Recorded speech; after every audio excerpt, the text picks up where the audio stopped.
जय माता दी। हर हर महादेव। दोस्तों, आपका बहुत बहुत स्वागत है मेरे चैनल मेरी प्यारी कालका माँ में। दोस्तों, आज बात करने वाले हैं जिन व्यक्तियों के घर में बहुत ज़्यादा कलेश है और बिना बात के झगड़े होते रहते हैं, खुशी कहीं से कहीं तक नज़र नहीं आती और ऐसी कोई बड़ी बात भी नहीं होती, बिना बात के ही बात बढ़ जाती है और आपस में मनमुटाव रहता है। और जिन व्यक्तियों के घर में शक्तियों का वास है, शक्तियाँ उनके साथ चलती हैं, उनके होने के बावजूद भी उनके घर में कलेश है, तो ये सब क्यों होता है, आइए बात करते हैं। देखिए, जो शक्ति वाले बच्चे हैं, यदि उनके घर में कलेश है, परेशान वे रहते हैं। माँ की शक्ति होने के बावजूद, बाबा की शक्ति होने के बावजूद फिर भी वे दुखी हैं, जो नहीं होना चाहिए था। देखिए, इसका जो कारण है वो ये है, जब प्रारंभ में ऊर्जा आपके पास आती है, एक अंश आपके पास आता है आपके इष्ट का, तो वो इतना मजबूत उस समय पर नहीं होता। आपकी ऊर्जा का जो स्तर है वो बहुत ज़्यादा लो होता है। उस समय के साथ जब आप अपनी पूजा पाठ, अपने मंत्र जाप को बढ़ाते हैं, उसमें लगे रहते हैं और पूरा समर्पण भाव आपका होता है, तब वो ऊर्जा का स्तर बढ़ता है और आपकी जो एनर्जी है, आपकी जो ऊर्जा है वो मजबूत होती है और वो हर नेगेटिव एनर्जी से आपको बचाती है।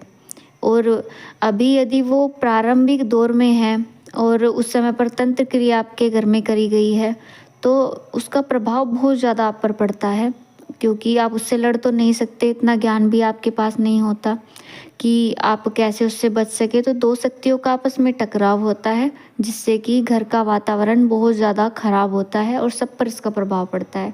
सबकी मानसिक स्थिति खराब हो जाती है और हर कोई क्रोध करता है, तो ये सब परिस्थितियाँ प्रारंभ में बनती हैं। और यदि आपके घर में कलेश है, नेगेटिविटी बहुत ज़्यादा है, तो कुछ ऐसे कार्य हैं जो आपको करने चाहिए इस समय पर, क्योंकि देखिए, समय के साथ ही आप अपनी ऊर्जा को बढ़ा पाते हैं और अपने ऑरे को इतना स्ट्रॉन्ग करिए कि कोई भी नेगेटिव एनर्जी आपके घर में एंटर ना कर सके, और यदि वो करे तो उसका प्रभाव इतना ना हो, किसी पर भी ना हो, क्योंकि जिस घर में ज़्यादा पूजा पाठ करने वाला व्यक्ति रहता है, कहीं ना कहीं उसका जो फल है वो पूरे परिवार को मिलता है, एक अकेले कोई नहीं, वो सबका कल्याण करने में सक्षम होता है। यदि हमारे घर में बहुत ज़्यादा कलेश है और बिना बात के लड़ाई झगड़े हो रहे हैं, तो कुछ उपाय हैं जो हमें करने चाहिए, क्योंकि यदि समय रहते कुछ उपाय ना किए जाए तो शायद भविष्य में और भी ज़्यादा बात बिगड़े या घर का माहौल ख़राब हो, क्योंकि जो नेगेटिविटी है घर की, वो समय के साथ बढ़ती जाएगी और ज़्यादा माहौल ख़राब होगा। तो हमें उस नेगेटिविटी को घर में ख़त्म करना है और घर का जो माहौल है वो बहुत ज़्यादा पॉजिटिव करना है। तो क्या कार्य है जो हमें करने चाहिए? देखिए, शाम के समय घर के जो मेन गेट है, मेन गेट पर दीपक ज़रूर जलाना चाहिए, जो आपके घर की जितनी भी नेगेटिविटी है उसको समाप्त करने में बहुत ज़्यादा सहायक होता है। और घर में शाम के समय आपको धूनी यानी धुआं, आपको जिसमें सामग्री वगैरह ये तैयार भी आती है और आप घर पर खुद भी बना सकते हो धूनी। जो उपला होता है, उपले को जलाकर उस पर जो धुनी दी जाती है वो घर में आपको घुमानी चाहिए, सामग्री वगैरह डालकर। उससे जो धुआं निकलता है वो बहुत ज़्यादा लाभकारी होता है। और शाम के समय देखिए, धूप बत्ती जलाते हैं पूजा करते समय, तो धुआं कहीं ना कहीं घर में ज़रूर होना चाहिए। इससे घर में जो पॉजिटिविटी है वो बढ़ती है और नेगेटिविटी ख़त्म होती है, क्योंकि ऐसी जगह पर जो नेगेटिव चीज़ें हैं वो नहीं टिक पाती, वो नहीं रह पाती। कुछ अन्य कार्य और भी हैं दोस्तों जो आप कर सकते हैं आपके घर को कलेश से बचाने के लिए।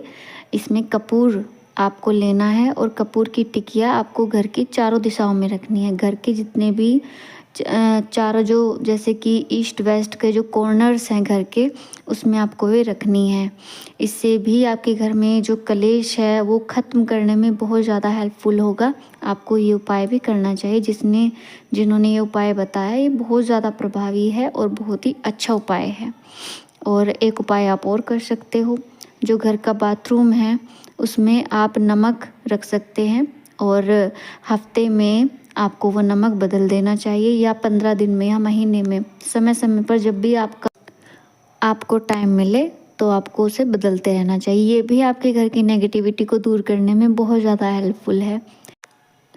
और एक उपाय और भी कर सकते हो आपके घर में जो बहुत ज़्यादा कलेश करता है व्यक्ति, यदि वो उसकी वजह से ही कलेश होता है, उसको हर वक्त गुस्सा आता रहता है, तो उसके लिए आप उपाय कर सकते हो। चाहे वे आपके पति हों, आपकी पत्नी हो या कोई भी आपके घर का मेंबर हो, तो आप शाम के समय आपको 7 लौंग लेनी है और कपूर पर उस व्यक्ति का नाम लेकर जलानी है और ईश्वर से, भगवती माँ से प्रार्थना करनी है कि वो व्यक्ति का जो गुस्सा है, क्रोध है, वो आप माँ ख़त्म करिए, उसको शांत करिए और हमारे घर की लड़ाई झगड़े ख़त्म करिए माँ। तो ऐसे करके आपको प्रार्थना करनी है। ये उपाय भी आप कर सकते हो, जिससे आपके घर का कलेश ख़त्म होगा और आपके घर में शांति बनी रहेगी। और दोस्तों, आप अपने घर के कलेश को समाप्त करने में मंत्र जाप बहुत ज़्यादा हेल्पफुल है, बहुत ज़्यादा मैं तो कहूँगी। इससे ज़्यादा तो शायद सब उपाय इसके आगे फेल हैं। तो आपको मंत्र जाप के माध्यम से भी आप अपने घर में शांति बना सकते हैं, नेगेटिविटी को दूर कर सकते हैं। आप हनुमान चालीसा का भी पाठ कर सकते हो, आप बजरंग बाण का भी पाठ कर सकते हो। और हनुमान चालीसा तो मैं कहूँगी बहुत ज़्यादा बढ़िया एक उपाय है, बहुत अच्छा उपाय है हनुमान चालीसा का भी। आप 11 दिन का संकल्प लेकर या 21 दिन का संकल्प लेकर नियम पूर्वक यदि करते हो तो इसका प्रभाव आप खुद देखोगे। ये मुझे बताने की आवश्यकता नहीं है, क्योंकि हनुमान जी की इतनी कृपा आपको मिलेगी और जहाँ हनुमान जी कृपा होती है वहाँ तो नेगेटिविटी का कोई मतलब ही नहीं बैठता।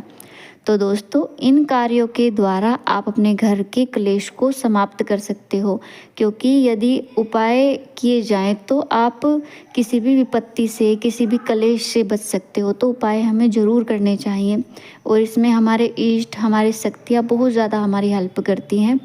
तो यदि सच्चे भाव से ईश्वर की प्रार्थना की जाती तो हम दुखों से, मुसीबतों से बच सकते हैं। तो अब मैं अपनी बात को ही समाप्त करती हूँ और आशा करती हूँ आपको ये जानकारी पसंद आई होगी। मिलती हूँ आपसे एक नई जानकारी के साथ अपनी अगली वीडियो में। जय माता दी, हर हर महादेव।